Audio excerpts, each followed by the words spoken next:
I think the Cavaliers have the best chance right now of beating the Celtics if the playoffs were to start today. No, there is another. One with the power to vanquish the Dark Lord approaches. And the Dark Lord shall mark him as his equal, but he shall have power the Dark Lord knows not. The chosen ones have finally revealed themselves. The leprechaun's reign of terror may finally be at an end. I christen them the Fellowship of the Ball. May they march into Boston and take every available parking space. I had to look up what people in Boston hate, and limited parking options was one of them. Is that true? I don't know. I mean, doesn't everyone hate that? Whatever. You know, as great as this game was, there was one glaringly obnoxious, piercingly annoying issue with it. Relax, I got it. I know. Give me a second. We sick and tired of that nigga there. We sick and tired of him. This man had a wasp in his head or something during this game. I don't know what's the matter with him. This here, unnecessary. You didn't need to call a foul for that. Then he ups the ante with this next call. How is that a foul? I've seen this so many times in so many games not called. I guess Scott Foster just wasn't officiating in those. Scott was like, oh, I'm cooking this game. Look, are you out of your mind, Scott?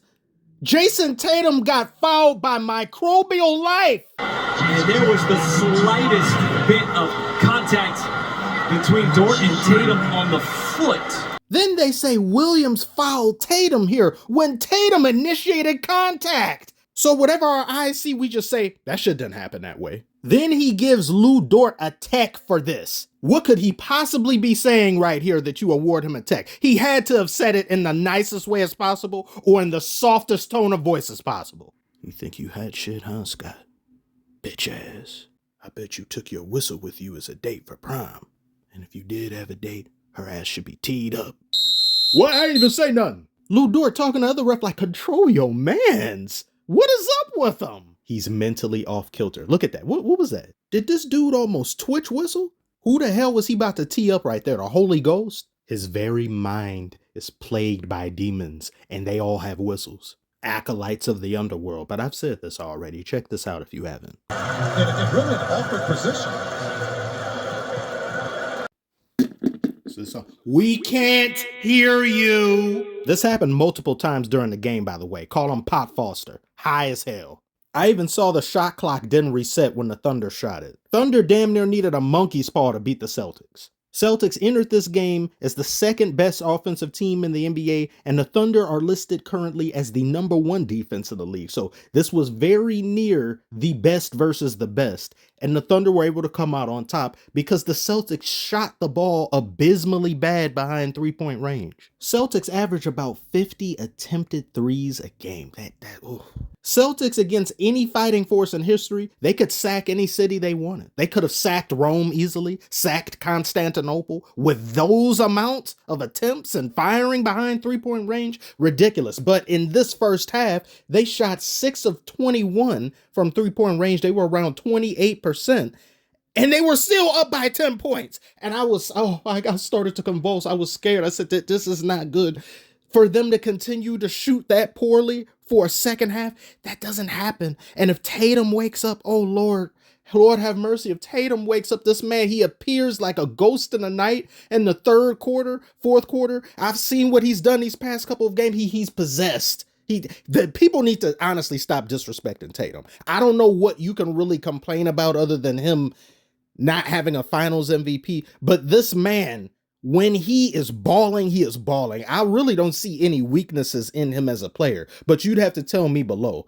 And somehow the Thunder still managed to not only come back and make it more of a game, but defeat them, all without the services of Honest Abe himself. And need I remind you, this is a fully healthy Celtic squad now. Drip Stops Porzingis is back and fully healthy. Jaylen Brown came back from a shoulder injury like nothing happened. I think he had like 21 points at halftime. What the hell is that shot he just made? Wingardium Leviosa ass shot. Who does he think he is?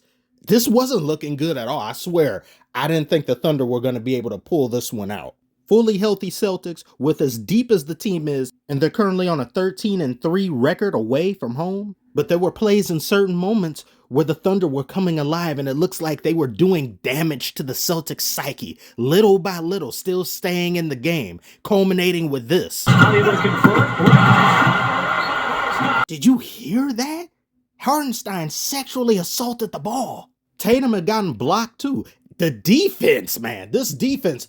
And of course, defense translates into offense. But there were a few possessions down the road, down the stretch, despite Lu Dort playing beautifully. And SGA, this is a graceful ass dude when he's playing basketball. Does the G in his name stand for Gazelle? Shea Gilgeous-alexander? He's moving so elegantly. He's not fast, not slow. He's in the middle and he gets the job done and nobody can stop him. But these are some of the plays I'm talking about here. The Thunder had, I think, 3 turnovers in a row in the fourth quarter with under 4 minutes left. Crucial possessions. And they ended them with nothing on the board, nothing to show for it. Luckily for them, the Celtics were equally inept and insisted to keep chucking up threes that weren't going in, which is yet again what I've complained about over and over. But I get 3 is more than 2. I get statistically the numbers and analytics show the team that shoots the most 3-pointers will end up winning the game. But when one player on the opposing side and Lu Dort has converted more 3-pointers than your entire team in the second half, perhaps try something else. Maybe just a few times here and there. But what do I even know? I was washing my hands the other day and somehow the soap popped out of my hands and fell into the toilet. So taking what I say with a grain of salt is more than prudent. I'd encourage you to do so. So long as it's entertaining, though. And by the way, the soap brand I was using was called Zest. Is that cause for concern? I don't know. I'm now fully comfortable in wanting and putting out into the air a Celtics versus Thunder finals. I think that would be a great series. I think that's at least going 6 games. Not saying the Cavaliers can't beat the Celtics. That'll definitely be interesting. That'll probably be the finals of the East in a way. And of course, we can never count the Nuggets out, especially Jokic himself. I'm just saying if I had to choose in terms of just pure entertainment to where it's not a foregone conclusion, I think these teams stack up really well and the standings of both respective conferences co-sign that. Celtics are not going to shoot this bad throughout a series. If they were shooting like they normally do on just a decent clip, they're blowing out a lot of teams in this scenario. They were up by 10 for a reason, shooting poorly. But I won't discount the Thunder's efforts and say, did the Thunder win this game or did the Celtics lose that one?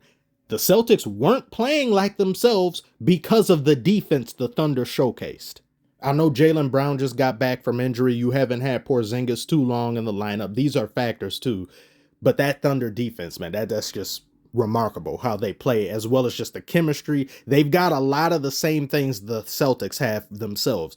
Chemistry, selflessness, all around great team basketball from both teams. Probably more so than any other team in the NBA right now, minus with the Cavaliers out east.